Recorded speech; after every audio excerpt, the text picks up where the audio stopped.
ఓం శ్రీ మాత్రే నమః. అందరికీ నమస్కారం అండి. దేవుడికి తలనీలాలు ఎందుకు సమర్పిస్తారు? దీని అర్థం ఏమిటి? దేవుడికి తలనీలాలు సమర్పించడం అనే సంప్రదాయాన్ని వేదకాలం నుంచి భారతీయులు కొనసాగిస్తున్నారు. ముఖ్యంగా దక్షిణ భారతదేశంలో కేశఖండనకు ప్రాధాన్యత ఉంది. శిరోజాలు పాపాలకు నిలయమని పురాణాలు పేర్కొంటున్నాయి.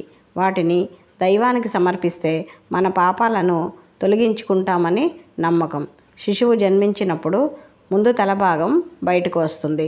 తల వెంట్రుకల్లో పూర్వజన్మకు సంబంధించిన అనేక పాపాలు ఉంటాయి.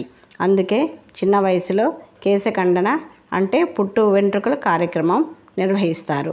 పాపాలను తనలో దాచుకున్నందునే శిరోజాలను శిరోగతాని పాపాని అంటారు. భగవంతుడికి తల నీలాలు సమర్పిస్తామని భక్తితో మొక్కుతాం.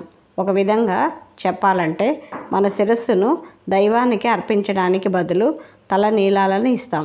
దీని గురించి మహాభారతంలో ఓ సంఘటన చోటు చేసుకుంది. కౌరవుల సోదరి దుశ్శలను పాండవులు సైతం ఎంతగానో అభిమానించారు. ఆమెకు సింధు దేశపు రాజు జయద్రథుడితో వివాహం జరిగింది. కౌరవులతో జూదంలో ఓడిపోయిన పాండవులు ఒప్పందం ప్రకారం వనవాసానికి వెళ్ళారు. పాండవులు లేని సమయంలో వరుసకు సోదరి అయ్యే ద్రౌపదిని సైంధవుడు అపహరించి తన రథంపై బంధించి తీసుకెళ్లే ప్రయత్నం చేశాడు. ఈ విషయం తెలిసిన పాండవులు సైంధవుడిని అడ్డుకొని ద్రౌపదిని విడిపించారు. ఆవేశంతో భీముడు అతడిని సంహరించబోతే ద్రౌపది వారించింది. సైంధవుడిని చంపితే మీరు ప్రేమగా చూసుకున్న సోదరి దుశ్శల విధవరాలిగా మారుతుంది అనడంతో ప్రయత్నాన్ని విరమించుకున్నారు. అతడి తల వెంట్రుకలను తీసేస్తే తల తీసేసినంత పనవుతుందని ధర్మరాజు చెప్పడంతో గుండు గీసి అవమానించి పంపుతారు.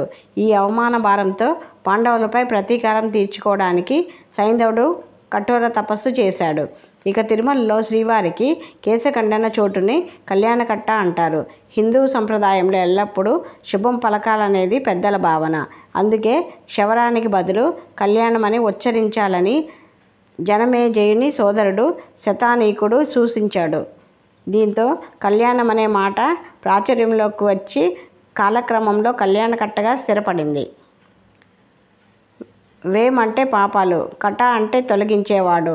కాబట్టి శ్రీనివాసుని కలవు వెంకట నాయక అయ్యాడు.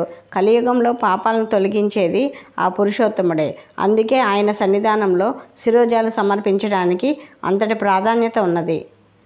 ప్లీజ్ ఈ వీడియో నచ్చినట్లయితే లైక్ చేయండి, సబ్స్క్రైబ్ చేసుకోండి. Thank you for watching.